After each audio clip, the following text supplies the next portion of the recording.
let's war game this one out. If we were to sit here and consolidate at the 200 moving average, which is textbook to consolidate. After all, it is the 200-day moving average. So to be there and just sit there and mince words and console a range wouldn't be so crazy. But yeah, again, if we were to do that, we would be building out this get little bear flag. Now this is a hypothetical, my friends. Like, we haven't built it out. It hasn't been built. And now, I mean, if you wanted to find out, what happens with this bear flag, you would take the bull and you would slide it on to the breakout point, and then we're all at about 108.5. Now that's if, and I say if, this bear flag even builds out. Now, this really wasn't here yesterday. It was just, if I said, if, we build this out, we'll be building out, well, what some legacy analysts call a bear flag. Where did we say that this plays out to? You take the pull, you break it out to the breakout point, 108.6. Lord love a duck. If she didn't do, let's see where it actually went down to. 108 point. What the hell is this? What chart is this? 108 point. Oh, exactly. Yeah. Well, that's why this is the biggest crypto channel in the world. Biggest Bitcoin channel, because you get the price 3 days in advance. I always wonder, why is this channel so big? And it's because of that. I finally realized that. Now, have we bottomed? That's a tough one. Because as painful as it is for most of us, it's really not painful enough. Now, the reason why I say 102, and I've been saying 102 for a long time, and I don't like to say 102, because if you've watched this channel enough, a lot of these numbers, these probabilities I throw out, Lord love a duck if they don't come through. Now, I don't want 102 to come. But the reason why 102 is weighing on my soul is for this reason. I think take it to the weekly. Now you can see over here, I'll make this a little smaller for y'all. This is the Fibonacci. I know it's not colored because TradingView took away my colors, but that's another, who cares? This is the a Fibonacci from our beginning of our epic breakout, and the 61.8% fib on this is 102. Now that would mean a full give back to the exchange, what they've taken, or what they've given out to you, they'll take back, from all the leverage dummies. Like, oh, look at all these people with leverage. Let's just scoop it up, and that will be the proper reset, 102. And the reason why I don't think that there's a big problem getting there is that there's no one to really buy. There's no buy pressure, right? So as long as there's a little bit of sell pressure, it will always just take the price down, because who the hell's buying? Anyone else is anyone who is buying proxy, right? So they're buying via ETF. ETF buys via OTC. So we have this, no one's John Travolta is looking around on the exchanges, volume, going, hey, where is everybody? Everyone's selling. Another story. Exchange, boom, crash the market. That's been, I would say, the most frustrating part of this bull run is that right there, buying OTC, selling exchange. It's like, if you want to talk about a rigged game, that's about as rigged as it gets. And if you were to really, you can't not tackle these patterns when they come. Is this yet another bear flag? Well, yeah. Anyone who tells you it's not, just a filthy liar to you. Just lying. This is the textbook. But again, it's a 4-hour so-and-so. It's a noisy little so-and-so. You know, there's a lot of more volatility. It's like driving in an old car. All of a sudden, like everything's bumpy, right? And you get into a new car, that same road's just smooth as ice. That's the 4-hour chart. Everything's a little more bumpy, but that's just, so where does this play out? You take the ball, you slide it all to the breakout point, and then where is she? Oh, look at that, way down at this channel of descension, 104.5. Now, would it be so hard to understand that we are now back in our channel of descension, that if we can't get above it, we'll just go and test the support? That's just what let's extend this out a bit here.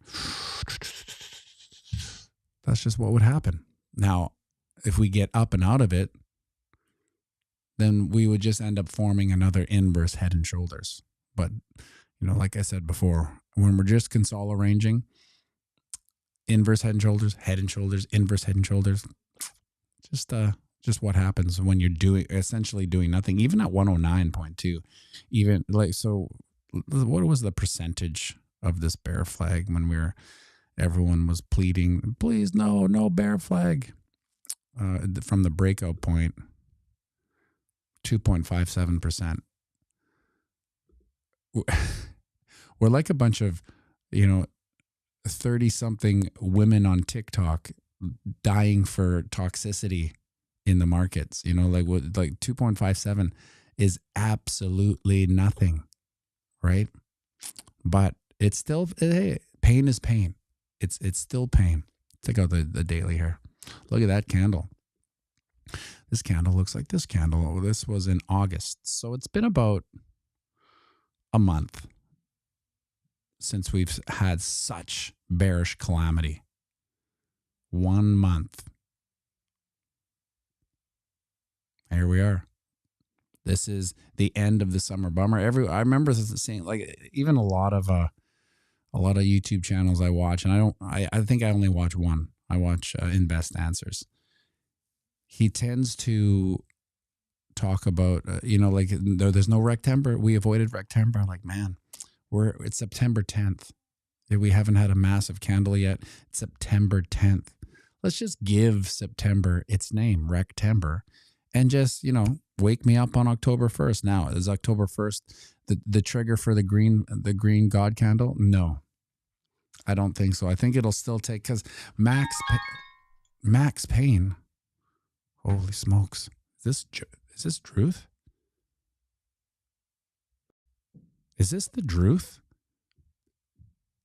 I can't hear you. Hold on a second. Let me see if I still have this going here. Yeah. I just got to put you into assign to guess one. Hey, I can't hear you though. Let me see.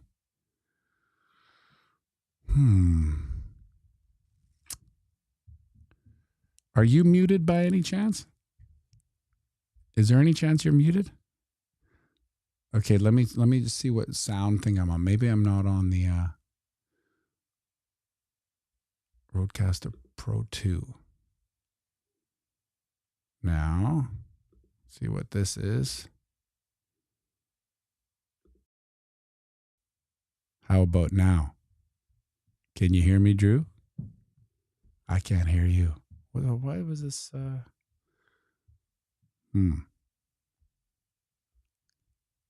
Oh, give me one more chance here. I'm gonna go back. Check. Check.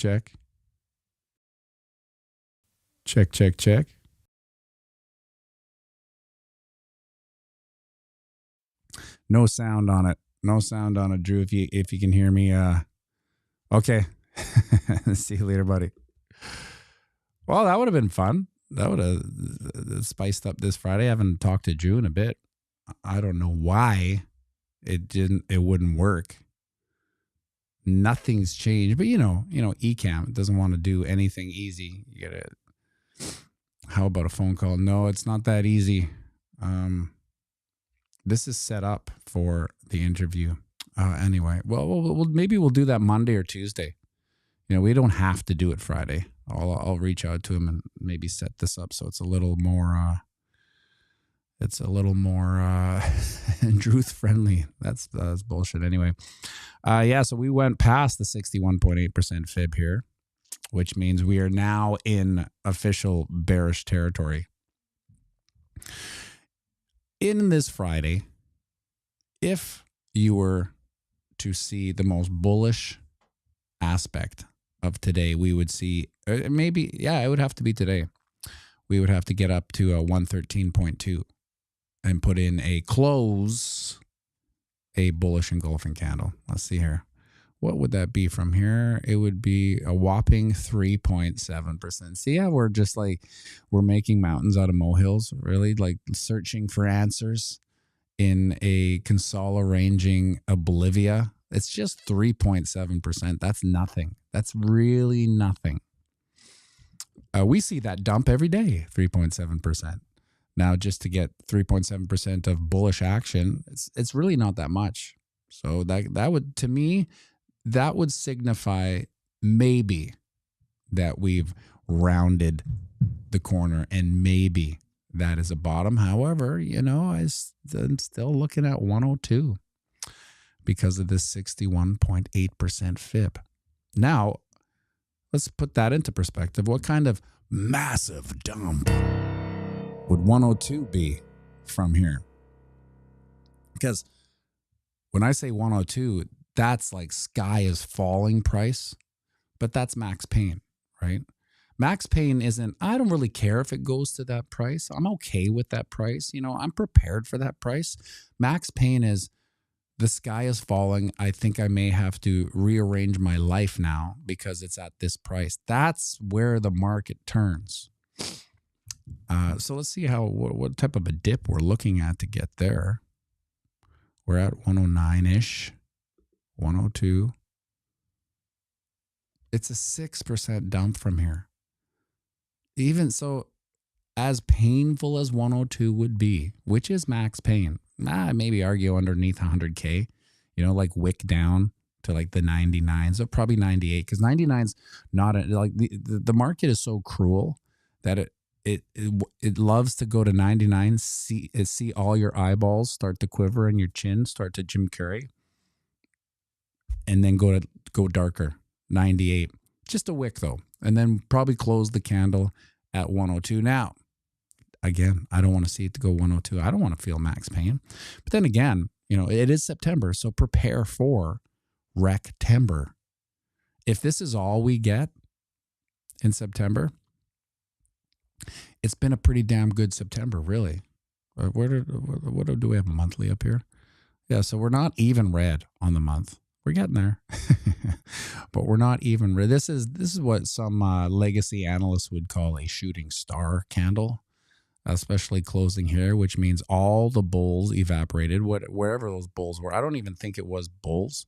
I think it was just the bears just dogpiled onto the market. Looks like kind of been a little bit toppy too with all these wicks here. One thing's for sure, if that was the top 125, the whole economy environment of crypto and Bitcoin channels will be basically done. You won't see them, I think. You might see the big ones, maintaining as the wind falls out of their engagement sales into the bear market. You might see them, but you won't see channels like this, like small channels like this. If that was the top, they'll be gone. It was such a weird week too, because I wasn't sure I was going to do any videos this week because it's so boring, right? The price action. And then the Charlie Kirk video, the hologram, was like the best video I've done in 2 years. Not, I don't feel it's the best. It's just the most engagement, followed by the worst engagement the very next day. It's unbelievable. YouTube's is such a mother effer. What on the weekly, what would I like to see bar minimum? The minimum I would like to see is get back into the channel of descension. That's it. Channel of descension is up at 112.5. 8.7. Now, to put it into perspective, to get back up into here, we need to have a whopping 2.2% pump. Can we do it? Can we do it? Make sure you like and subscribe.